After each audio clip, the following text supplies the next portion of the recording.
So remember that the relationship between a molecular formula and an empirical formula is that the molecular formula is a multiple of the empirical formula.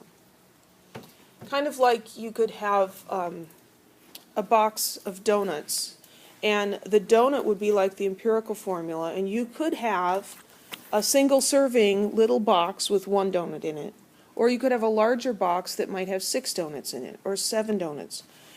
It's got multiples of these things, but it's all in one box. And so we have to find out how many donuts are in the box.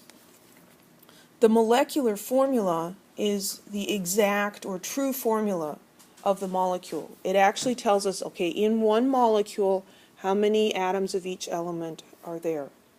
The molecular formula is an integer multiple. So the molecular formula equals the empirical formula times some number. We can calculate the empirical formula. In order to find the molecular formula, they're going to have to tell us the molar mass.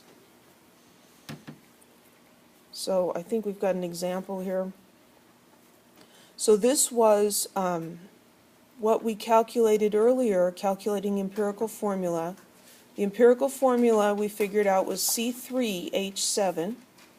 Now they're giving us an extra piece of information. They're saying the molar mass is 86.2 grams per mole. So this is equivalent to the mass of the box of donuts. Here is a donut. How much does one of these weigh? Can we figure that out? We've got a formula here, C3H7. Let's figure out how much that weighs. We'll find the molar mass of the empirical formula. So we've got 3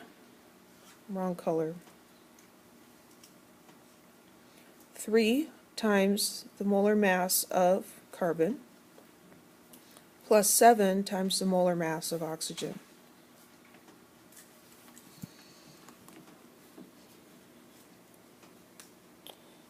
Three times 12.01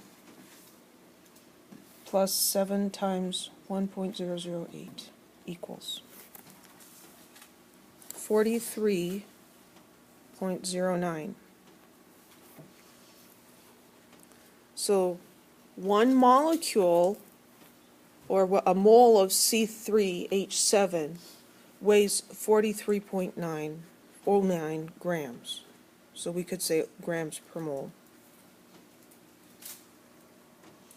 The actual molar mass is larger.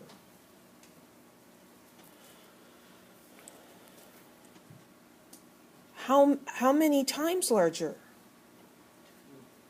Well, we can guess too, because we can kind of look at those numbers. But how would we figure out?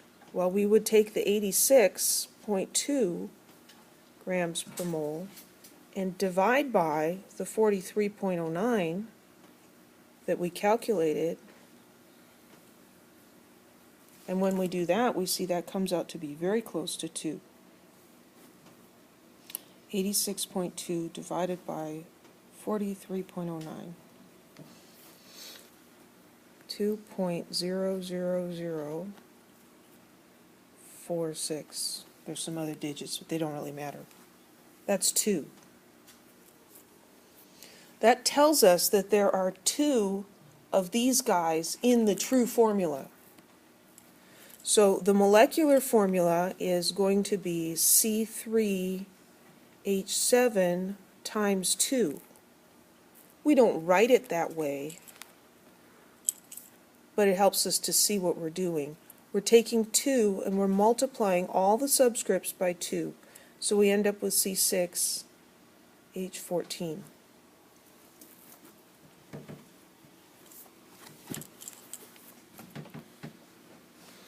This is the same idea as if you had, there's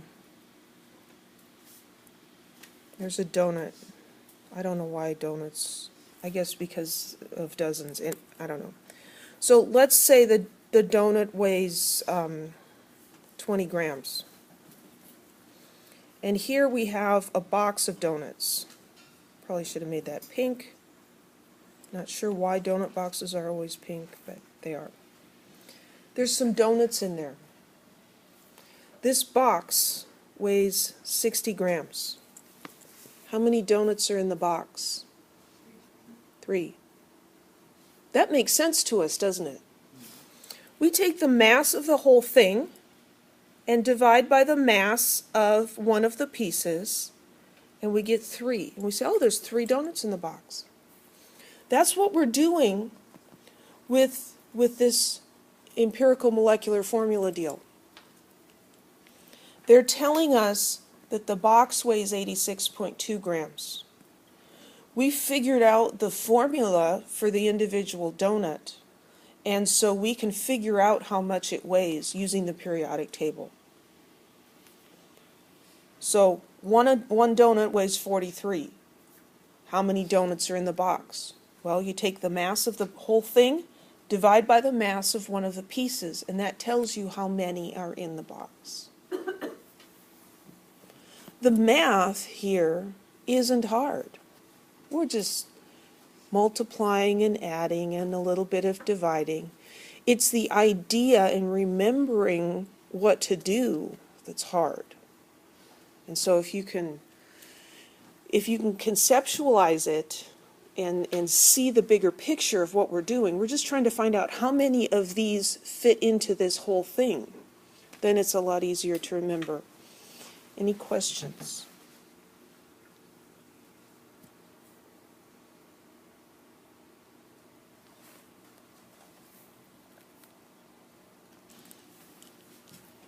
So let's look at another one. The composition of adipic acid is 49.3% carbon, 6.9% hydrogen, 43.8% oxygen by mass. The molar mass of the compound is about 146 grams per mole. Now, you maybe remember this name, adipic acid. We already did this calculation in a previous example.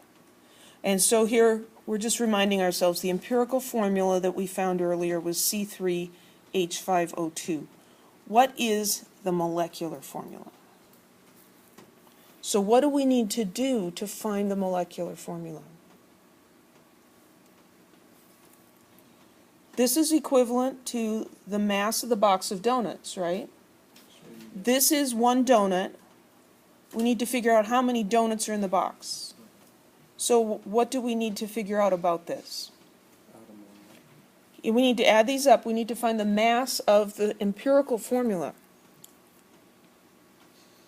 And that is calculating a molar mass, which is, if you haven't noticed, a very, very common thing for us to do. So we really need to know how to do that. C3, that means there are 3 carbons. So we take 3 times the mass of carbon, 12.01. There are 5 hydrogens. We're adding these together, not multiplying them. 5 times the mass of hydrogen. And 2 times the mass of oxygen. I encourage you to do these on your calculator with me and make sure that your calculator is cooperating. And also to check me because I make mistakes. 3 times 12.01 plus 5 times 1.008 plus 2 times 16. So that comes out to be 73.07. That means that 73.07 grams of that substance is equal to 1 mole.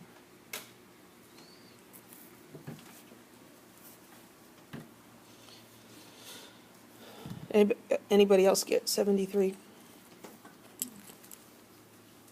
Yes, okay. I encourage you, especially when we're, there's a lot of numbers to push in to your calculator. It is really easy to make a little mistake. So when you do a calculation like this, write the answer down and then do it again. And if you get the same answer, you're either really good at making consistent mistakes or you got it correct. Usually what will happen if you made a mistake the first time is the second time you'll make a different mistake or you'll get it right, and then the answers will be different. And then you say, well, I'll have to do that again and I'll go for best 2 out of 3. Because mistakes happen. So 73. So this is like the mass of a donut.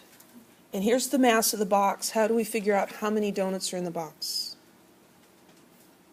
So you're gonna divide 140. We're going to divide. We're going to take the 146, the mass of the whole thing, and the unit there would be grams per mole, and we're going to divide by the mass of the empirical formula, which is 73.07 grams per mole. Because up here, if we took both sides and divided by mole, then we have that unit, grams per mole. So 146, we can kind of eyeball that and see that that's probably going to be 2, isn't it? They don't always end up being 2. I don't know why. Both of these examples end up being 2. So my calculator tells me 1.998, really close to 2. So then this is the number of donuts in the box, the number of empirical formulas in the molecular formula. So C3H5O2, and we've got 2 of those. So we need to multiply out all the subscripts by 2. So we end up with C6, bless you, H10O4. That's the actual formula for that compound.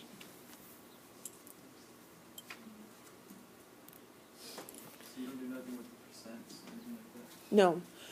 We're not doing anything with the percents here because we already did. We did that on Monday. And the result was this. We can do that calculation again if you'd like to see it again. Question? How do we know that it's exactly twice of all of them? How do we know that it's exactly twice of all of them? Empirical formulation. I think I understand what you're asking. How do we know that we should multiply all of these by 2? Okay, so when we calculated this from this experimental data, we found that the ratio of carbon to hydrogen to oxygen is 3 to 5 to 2. And so in the molecular formula, the ratio has to be the same. And so if we multiply 1 by 2, we multiply all of them by 2. It's a very good question. Now this number here should always come out to be very close to a whole number. We're never going to have to multiply like we did with the ratios of the moles to get a whole number. If this comes out funky, like if this came out to 3.6, you did something wrong. Okay? That means you either calculated this wrong or you calculated the empirical formula wrong. There's something wrong somewhere. It's going to come out very, very close, just like these 2 examples did. Any other questions? So doing this sort of a calculation is somewhat important, but we're not going to be doing this throughout the rest of the semester. So in that sense, it's not that important. On an exam, I will probably give you a question like this where I give you the empirical formula and the molar mass and ask you to do just this calculation that we did here. That would be separate. Another question would be giving you percentages like this and having you calculate the empirical formula. But I wouldn't throw them all together into one problem. That's too much. What is extremely important is that you know how to calculate molar masses. That's really important. That's not going to go away. So, sometimes we just can't do everything, and that's showing up in my personal life right now. There's just no way that everything can get done. And so you have to pick and choose, right? And so maybe you don't have time to figure out everything in chemistry right now. So this whole empirical formula business, if you have to, is something that you could let slide, because it's not going to come back and hurt you later. The molar mass thing will come back and hurt you later, because we're going to keep doing that the rest of the semester. Nomenclature is pretty important too. That'll trip you up over and over again.